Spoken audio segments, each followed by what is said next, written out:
नमस्ते, आप सभी का यहाँ स्वागत है। आपसे अनुरोध है कि अगर आप इस चैनल पर पहली बार आए हैं और अभी तक आपने सब्सक्राइब नहीं किया है तो प्लीज़ इस चैनल को सब्सक्राइब करें और साथ ही नोटिफिकेशन बेल भी दबाएं, जिससे कि इस चैनल पर अपलोड होने वाली सभी तरह की वीडियो आपके पास पहुंचती रहे। अशोक जी, आपका यहाँ स्वागत है। नमस्ते सभी श्रोताओं को, दर्शकों को। आज का प्रश्न है कि न्यायपालिका से हम सूचना कैसे प्राप्त कर सकते हैं। देखिए, न्यायपालिका की बात जहाँ तक आती है तो न्यायपालिका अपने में स्वतंत्र है।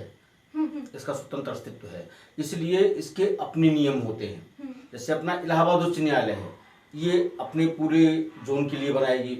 ऐसे उत्तराखंड की हाई कोर्ट है, वो अपने यहाँ के लिए नियम बनाते हैं। तो कुछ मामलों में थोड़ा मोड़ा अंतर आता है शुल्क के मामले में। चूंकि उत्तर प्रदेश में इलाहाबाद हाई कोर्ट है तो हम सिर्फ यहीं तक सीमित रह गए।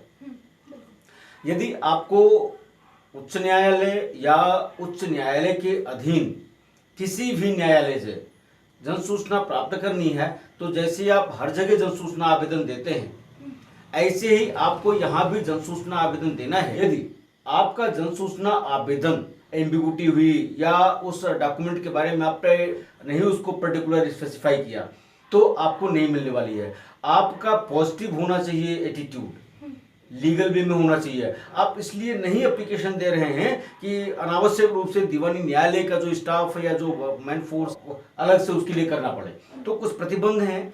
इसलिए आवेदन आपको उसी तरह से करना है जिस तरह से आप हर जगह करते हैं।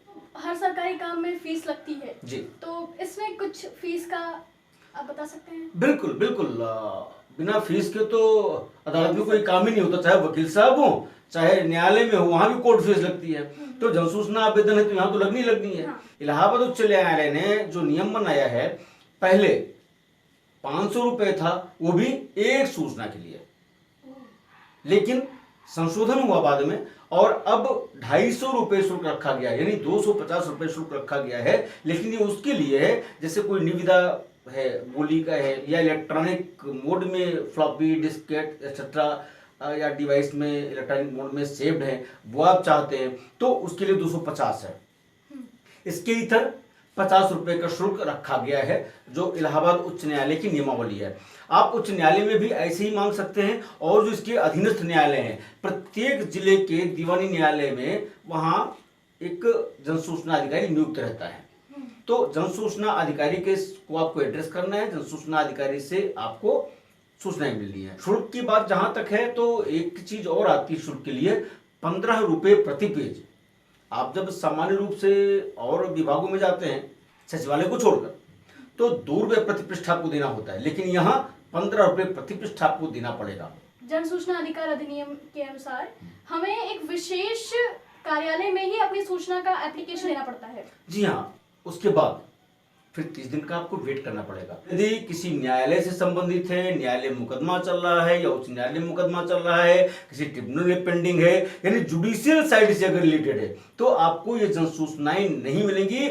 उसके लिए आपको जो जनरल रूल सिविल है, जनरल रूल क्रिमिनल है, या इलाहाबाद उच्च न्यायालय की नियमावली है, या सुप्रीम कोर्ट उच्च न्यायालय की नियमावली है, उसके अनुसार ही आपको सारी नकलें लेनी पड़ेंगी। निरीक्षण कर सकते हैं, सब कुछ कर सकते हैं, लेकिन आरटीआई के अधीन आपको वो नहीं मिलेगा। फीस भी वही जमा करनी पड़ती है जहां कार्यालय है। जो तरीका आरटीआई में दिया गया है, जन सूचना अधिकार अधिनियम में फीस जमा करने का तरीका वही है, उसमें कोई बदलाव नहीं है। बस अंतर इतना ही है, लोग जब यहाँ प्रशासन में देते हैं तो एक एक पन्ने पर 10-10, 15-15 सूचनाएं देते हैं। वहां सिर्फ एक, वो भी स्पेसिफाइंग द पर्टिकुलर्स। अगर हल्का से इधर उधर हुआ तो जन सूचना नहीं मिलनी है। आपका बहुत बहुत धन्यवाद। नमस्ते।